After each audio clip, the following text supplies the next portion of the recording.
Saudara-saudari yang terkasih dalam Yesus Kristus, kembali bersama dengan saya Romo Petrus Yuniarto CP.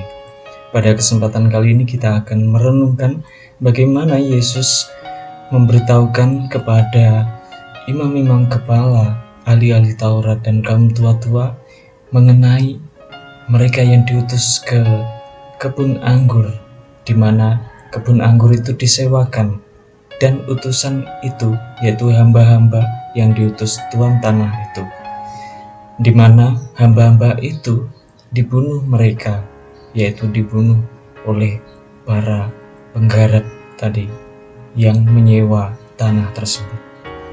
Bapak Ibu saudara-saudari yang terkasih, arti perumpamaan ini adalah apa yang ditekankan Yesus, bahwa utusan Allah, utusan Tuhan itu sendiri, itu mereka siksa dan juga dibunuh. Terutama pengalaman para nabi, di mana mereka mengalami penderitaan. Karena apa? Karena tidak dipercaya oleh bangsa Israel, tidak dipercaya oleh mereka yang jauh dari Tuhan. Maka Bapak Ibu saudara-saudari yang terkasih dalam Yesus Kristus, Yesus menekankan bahwa apa yang dialami oleh Yesus sendiri, yaitu penderitaannya, itu merupakan penolakan bangsa Israel kepada Mesias yang datang, kepada Mesias yang dinantikan.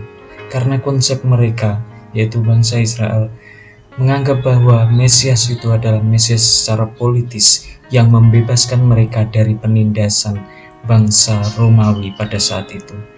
Bapak Ibu saudara-saudari yang terkasih, kiranya perumpamaan ini juga menegur kita bagaimana kita menerima Kristus dalam kehidupan kita, dalam sikap kita, ketika kita melihat bahwa bantuan Tuhan itu hadir setiap hari, tetapi kita menolaknya dengan cara apa? Yaitu dengan cara tidak melihat apa yang sudah Tuhan berikan.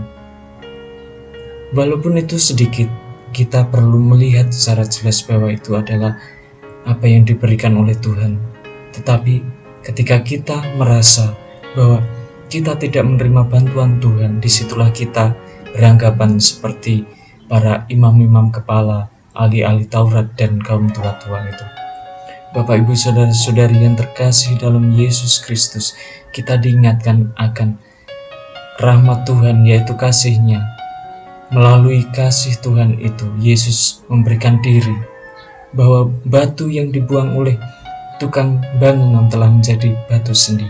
Yesus menjadi dasar hidup kita. Yesus menyelamatkan kita, dan juga Yesus memberikan pengharapan bagi kita untuk mendapatkan kebahagiaan abadi.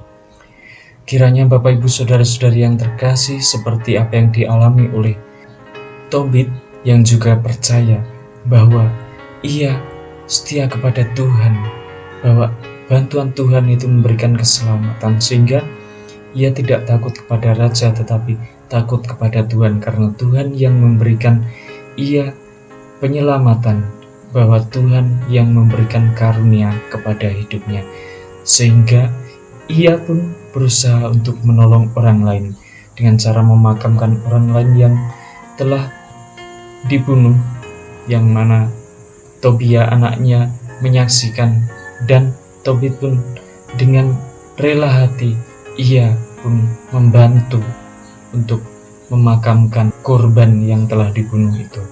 Bapak Ibu saudara-saudari yang terkasih, kehidupan kita penuh dengan suatu problem atau masalah, tetapi kita perlu melihat bahwa kita perlu takut kepada Tuhan dan juga melihat kebaikan Tuhan. Karena dengan demikian kita melihat bahwa utusan-utusan, yaitu orang-orang yang mungkin membantu kita, itu perlu kita terima, perlu kita akui, perlu kita rasakan bahwa apa yang mereka lakukan bagi kita merupakan bantuan yang datang dari Tuhan. Karena apa? Karena kita mendapatkan kasih karunia Tuhan melalui berbagai cara. Karena yang sejati kita dapatkan adalah dari Tuhan sendiri. Melalui sengsara, wafat, dan kebangkitan Kristus, kita mendapatkan rahmat penyelamatan itu. Semoga Tuhan memberkati.